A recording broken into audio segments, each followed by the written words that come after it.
E aí, gente boa, tudo bom com vocês? Então, eu quero tratar agora de um assunto muito importante que se refere ao pecado para a morte. O que significa pecar para a morte? O que isso tem a ver com a nossa salvação? Muita coisa. O que me motivou a gravar esse vídeo é porque muitas pessoas acabaram entrando em crise por causa desse assunto. Muitas das vezes por achar que ter cometido uma blasfêmia contra o Espírito Santo, essa pessoa já está peremptoriamente condenada ao suplício eterno. Mas vamos ver na palavra de Deus o que isso significa.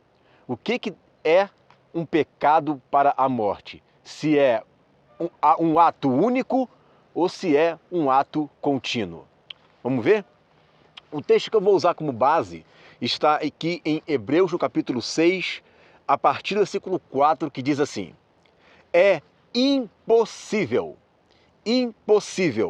pois que aqueles que uma vez foram iluminados e provaram o dom celestial e se tornaram participantes do Espírito Santo e provaram a boa palavra de Deus e os poderes do mundo vindouro e caíram. Sim, é impossível outra vez renová-los para o arrependimento, visto que de novo estão crucificando para si mesmos o Filho de Deus e expondo a ignomínia, a vergonha, ao suplício, né? Porque a terra que absorve a chuva que frequentemente cai sobre ela e produz erva útil para aqueles por quem é também cultivada, receba bênção da parte de Deus, mas se produz espinhos e abrolhos, é rejeitada e perto está da maldição. Então, se ele está produzindo, há uma produção, isso significa que perto está da maldição. E o seu fim é ser queimada. Isto é um pecado para a morte. Um pecado para a morte não é simplesmente um ato único. Um pecado para a morte é um ato contínuo onde a pessoa não quer arrependimento. Vamos ler aqui um texto. Olha o que está aqui em Hebreus, no capítulo 10, versículo 26 e 31, ó. Porque se vivermos deliberadamente, ó, se eu vivo, se o meu ato contínuo de vida é um ato contínuo de deliberalidade, ou seja, de propósito, eu faço isso de propósito. Se a minha vida é um ato contínuo de propósito, ou seja, eu vivo propositadamente no pecado, que é o que diz o texto, ó, porque se vivermos, não é se eu cometer um pecado, é o se viver.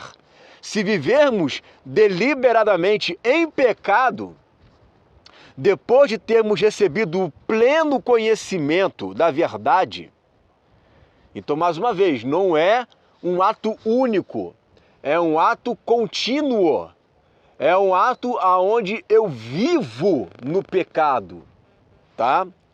Já não resta sacrifício pelos pecados, olha aí, no plural. Pelo contrário, certa expectação horrível de juízo e fogo, vingador prestes a consumir os adversários. Porque aí você acaba se tornando, né, um adversário da cruz de Cristo. Sem misericórdia, morre pelo depoimento de 2 ou 3 testemunhas. A gente vai entrar nesse texto de Mateus 18. Morre pelo depoimento de 2 ou 3 testemunhas. Quem tiver rejeitado a lei de Moisés. Então, lá no Antigo Testamento, sem misericórdia, aquelas pessoas que viviam no pecado, aliás, aquelas pessoas que cometiam pecado, um adultério, por exemplo, e havia testemunhas, aí olha o que ele vai dizer.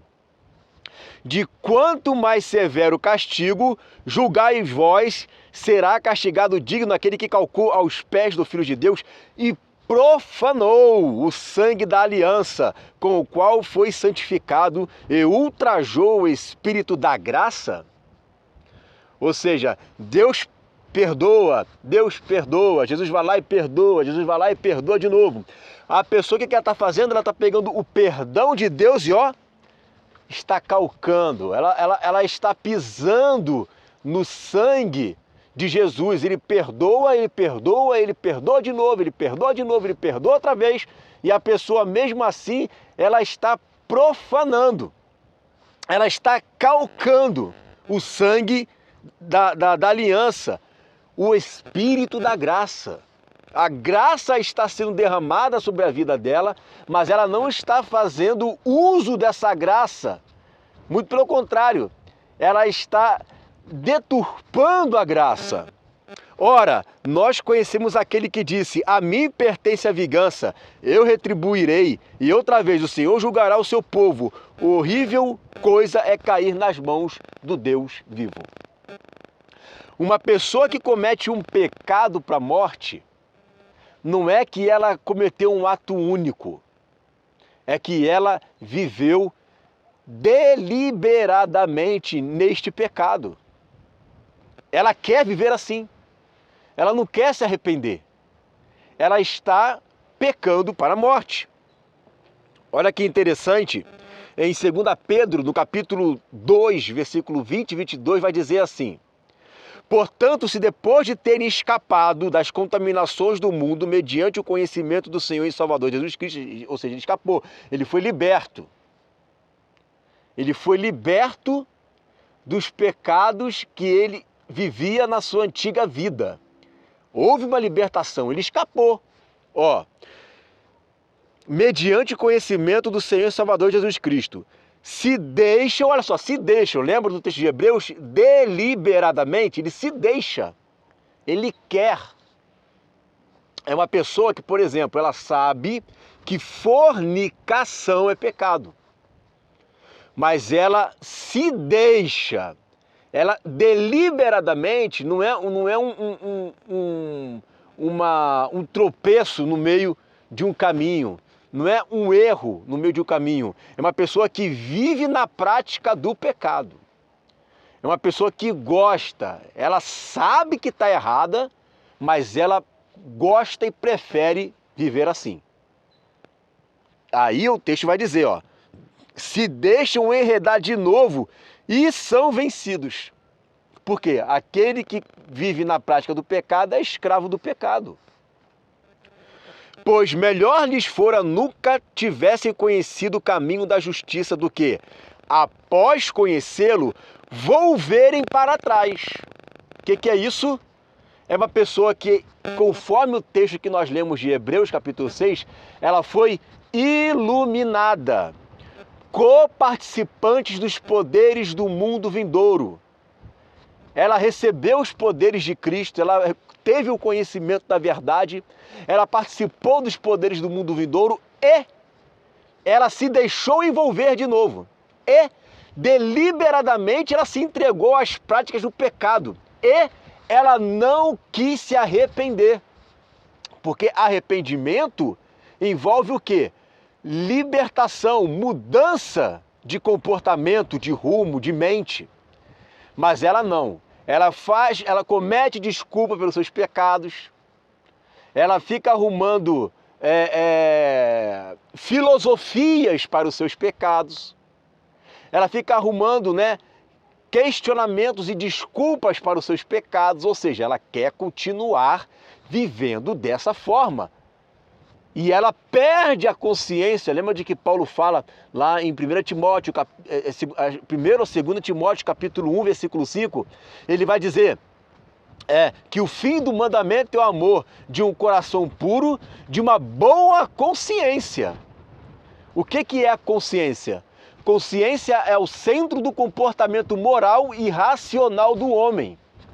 Ou seja, a minha lei moral está condicionada à racionalidade da palavra. Então, se a pessoa ela não tem a racionalidade da palavra norteando ela, essa lei moral da consciência ela perdeu. Então, ela deixa de ter uma boa consciência e passa a ter uma consciência rendida ao pecado. Ela perde, em outras palavras, o temor do Senhor. Então, se o texto está dizendo, não é para você que cometeu um adultério se casar de novo. E muito menos uma pessoa que tem um conhecimento da verdade se casar com aquele que foi um cometedor do adultério que conheceu a verdade, que sabe que está errado, mas vem com filosofias tipo, Deus é amor. Ah, Deus não vai me condenar, Deus quer que todo mundo seja feliz. Deus quer que todo mundo, né, tenha uma vida feliz. E aí o que ela faz? Ela acaba arrumando desculpas e filosofias para tentar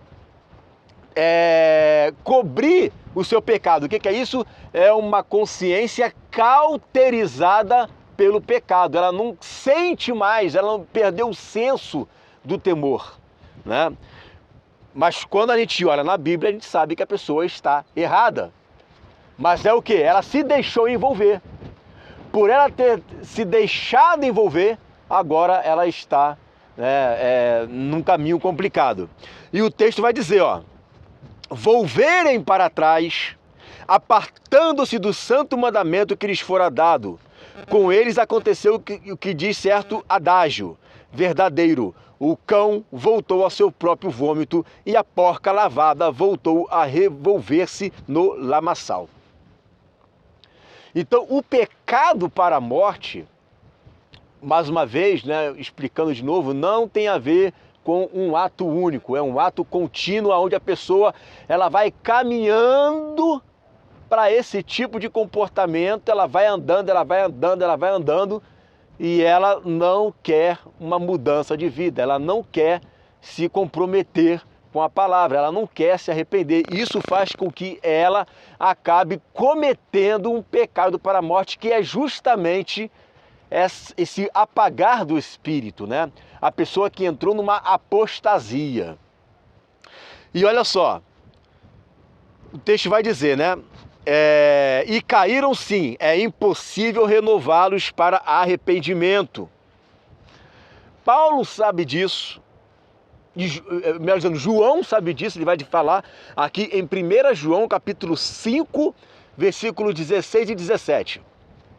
Se alguém vir a seu irmão cometer pecado não para a morte, pedirá e Deus lhe dará vida aos que não pecam para a morte. Ou seja, aquela pessoa que cometeu uma falha, ela cometeu uma falha, mas ela está querendo melhorar. Ela cometeu uma falha, mas ela está querendo buscar o melhor. Ela cometeu uma falha, mas ela está correndo atrás do prejuízo. Diferente do que? Há pecado para a morte. E por isso, e por esse não digo que rogue. Toda injustiça é pecado e há pecado não para a morte. Olha o que Jesus vai falar em Mateus capítulo 18. Deixa eu ver se eu coloquei esse texto aqui. Mateus 18. Olha o que ele vai dizer, exatamente isso que João disse, ó. Se teu irmão pecar contra ti, vai arguí-lo entre ti e ele só. Certo? Se ele te ouvir, ganhaste a teu irmão, tá vendo aí, ó? Ganhou, o camarada se arrependeu, a pessoa voltou atrás, a pessoa, ela buscou, né, ter uma vida santa. Se, porém, não te ouvir, toma ainda contigo uma ou duas pessoas. Então agora você está buscando naquela pessoa o arrependimento. Você foi com ela sozinho, agora você foi com 2 ou 3 testemunhas, porque a coisa está se agravando. Ela está deliberadamente na prática do pecado. Todavia, depoimento de 2 ou 3 pessoas, todavia para que toda palavra se estabeleça. E se ele não os atender, olha aí, uma terceira chance, não os atender, diz-o à igreja, você vai dizer ali às autoridades da igreja. E se recusar ouvir também a igreja, considera como um gentio publicano. O que é considerar essa pessoa como um gentio e um publicano? É o que João falou.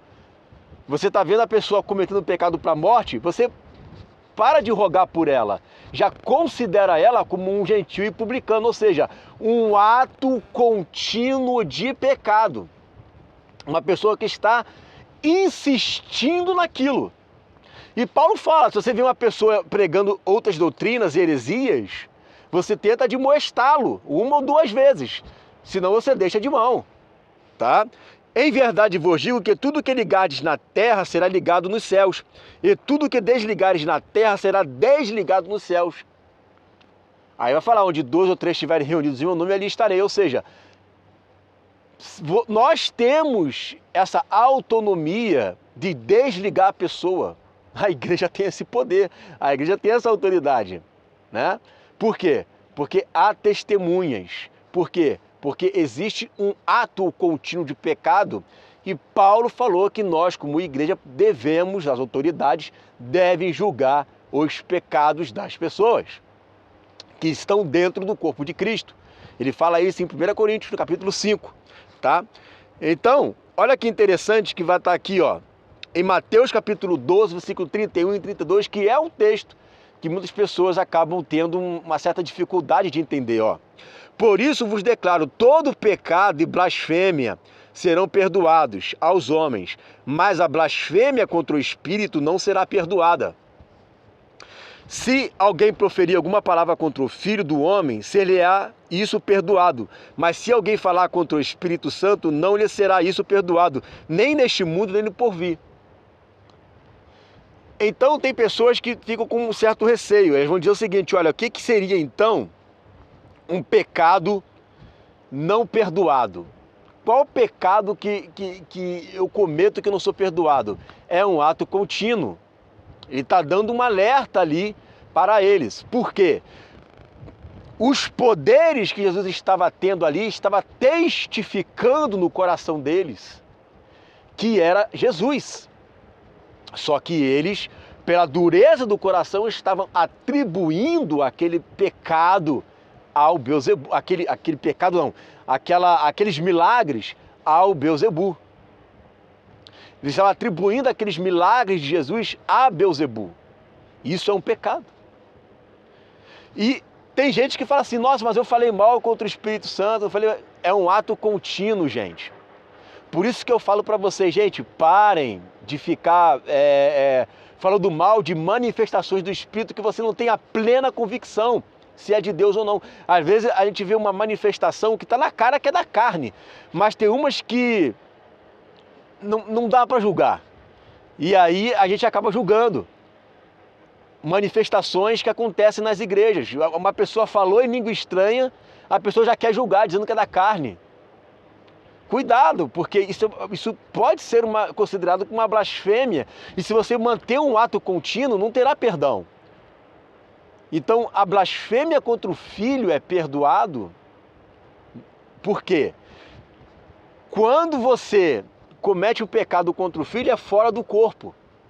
Mas quando você comete o pecado contra o Espírito Santo, é dentro do corpo. Porque você tem um Espírito.